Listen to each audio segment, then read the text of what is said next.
Let's celebrate pre-wedding seconds. Hey guys.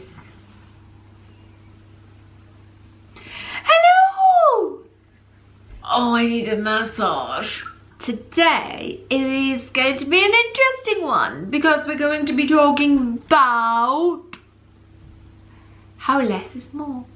This week I've been thinking about how having just enough is sometimes where the magic lies.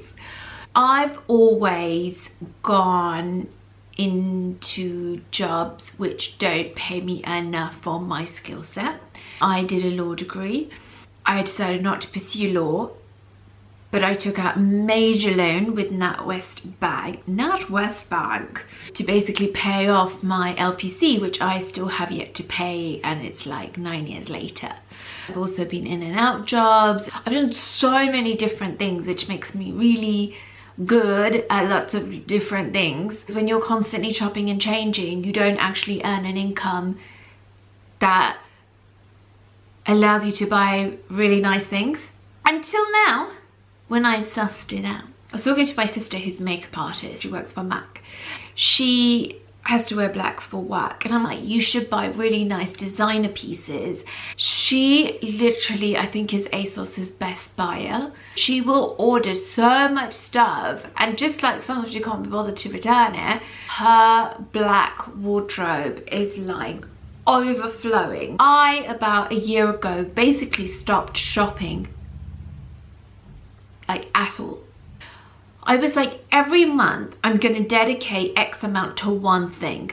So I was like, 1 month I'm gonna buy trainers, and then another month I'm gonna buy underwear, and then another month I'm gonna buy bras, or maybe I had like lingerie in like the same section, and then another month I'm gonna buy jeans. And then I never did it until last month. I was in a job where I was getting paid the most that I've ever been paid.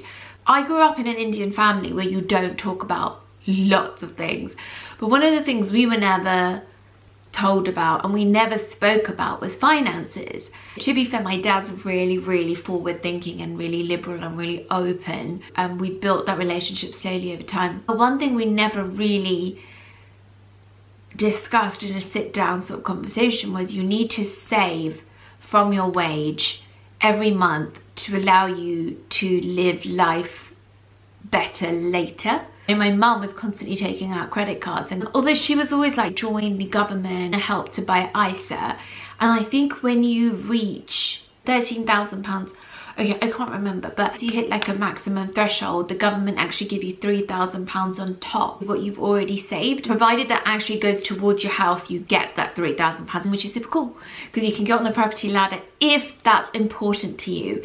It doesn't have to be. I grew up in a generation where buying a house was like, duh, why else do you exist? I always used to say it to my sister, who's rented since she was like 18. She hasn't lived in the family home the way I have, and she's just been like, there's nothing wrong with renting.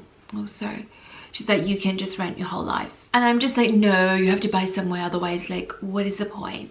And I do think that there's a right balance between renting and buying, but if you're someone who just wants to rent your whole life, cool.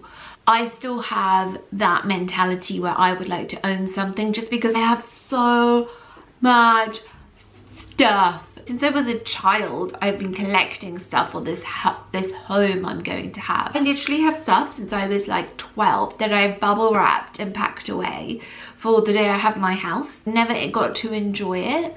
So I'm really looking forward to actually owning a house for the very reason that I get to display all my little treasures. And God, I hope I love it, because I've just held on to them like a crazy person.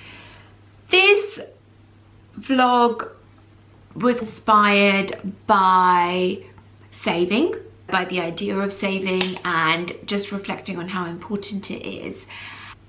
Sometimes I just talk to the camera and it's like I don't even know what I'm saying, and it's just so free flowing, and I feel like you're right there and we're just having this really insane conversation and I can hear you jotings.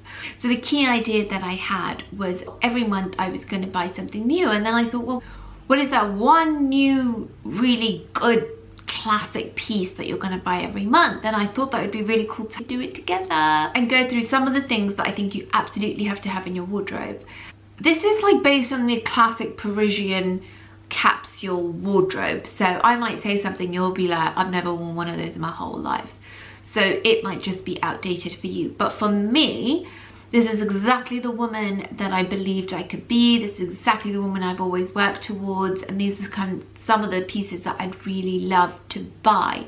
I love designer clothing, not because it's designer and it's fancy. It doesn't have to have the Chanel logo all over it. There's a high chance that you're going to be much better off buying something that's high-end rather than high street, because it's going to last several years and you can pass it on as well. And I'm so excited about that, because even if I don't have children, like that's just a vlog for another day, but even if I don't have children, I'd love to pass this on to my sister's children and say like, look, I have this Prada coat, you know, circa 2018, and you guys are gonna love it. And you know, they'll share it and they'll treasure it. And I sometimes think when you pay more for something, it adds value, like you start treating it differently. I definitely know that with my handbags, because I know what goes into them and I know how long it takes to make them and how much it costs me to make them and how much you guys are interested in them. Like, I treat them so good. And actually, I should say my lifestyle is so different to so many of you probably, because I don't go out. I can't remember the last time I went to the club. See, I'm saying the club, like there's one club. I can't remember the last time I went clubbing. I barely ever go out to eat in fancy places. So my expenses are really minimal when it comes to going out and doing fun things like that. I'm not saying that I'm doing it the right way, and I'm not saying I'm doing it the wrong way. That's just my life. That's my lifestyle. I enjoy being at home. I enjoy being a homebody. I now enjoy actually seeing money in my savings account and being like, oh my god, oh my god, oh my god, like there's more money in there than there ever was, because there was never anything in it. So I remember when I used to be at university on Oxford Street, and I would go into Mango, and I remember the time I bought a hoodie in pink, white and grey, the exact same hoodie on the exact same day, and I never wore it because on the inside it had that towel feeling, and I can't have that. Like, I just like soft clothing. I've always been a fleece girl, whether it's ugly or not. I love fleece. I made the wrong choice, but I had 3 of them and I never returned them, and what a waste. Well, I spent over £100 on 3 hoodies. I don't know where they are. They must have gone to charity. Can you imagine if I bought £100 purse, even a card wallet? You know, I would still have that till today. I like designer because it's a very considered purchase. I'm not going to walk into Chanel and buy a pair of gloves without having pre-thought that. It's just not going to happen. Whereas I can easily walk into Topshop and see a pair of earrings that I like and be like, oh yeah, they're like £8, I can afford that. And then what happens? I never wear the earrings. Whereas if I'm going into Cartier to buy earrings, honey, I've thought about that. Do you know what I mean? It's just that consideration. And just think, in this world of overconsumption, we all know we want too much. We all know we compare ourselves with other people too much. Everything's on show. We all want to share. We all want to get validation from the interaction that we have with people, even if you're not an online person. When it comes to your wardrobe, pick items that best serve you.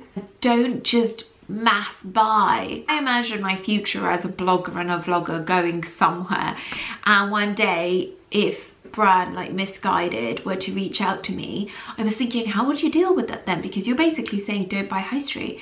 And I thought, no, I'm not saying don't buy high street. I'm just saying buy one really sick thing. Like Misguided have some bridal dresses that I'm like, oh my god. But that's the thing, again, it's in like a completely different price category. I just don't think that I would wear a bomber jacket from Misguided every single day as much as I would a trench coat from Burberry.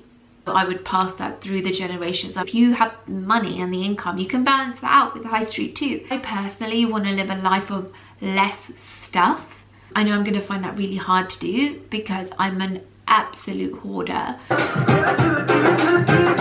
Some of the key things that we should all have in our wardrobes: a pair of trainers, and I bought those. It was also my first time ever using Farfetch, which is a designer website. Then I bought my first pair of Christopher Kane designer trainers. The only thing is, I'm really scared to wear them.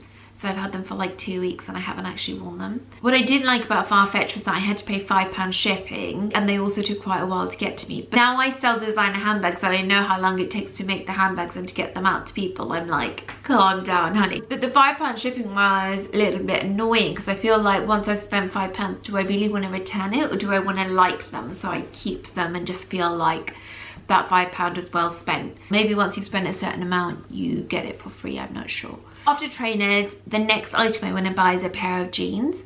I've been looking at Matches fashion. Then I'm going to buy a basic top, a crew neck, which is circular with long sleeves that I can wear underneath everything. So that's 3. In fact, I'm going to do my underwear shop before that. I'm going to dedicate around £200 to each thing every month. It might change now that I'm working for myself. I'll have a shoe, a jean, a top, underwear. Then I really want to buy a blazer, a pair of pointy shoes. I'm kind of thinking Jimmy Choo. Actually, they're so obvious. I'm going to start going more indie. And knee-high boots, white shirt, home clothing, nice lounge set of pajamas. In a bid to do all of that, I'm actually going to get rid of a lot of old stuff. The future of Karen My London is going to be all about being thoughtful. That's really the direction I want to focus on. I hope you guys want to do some of this stuff. Like, yeah, oh my god, no one ever told me to save any money. It's so important. If you like the idea of just buying one thing a month, you have to absolutely let me know what that one thing a month is going to be for you. It could be one of my handbags. Hit me up. I'm excited. Subscribe, like, message, comment.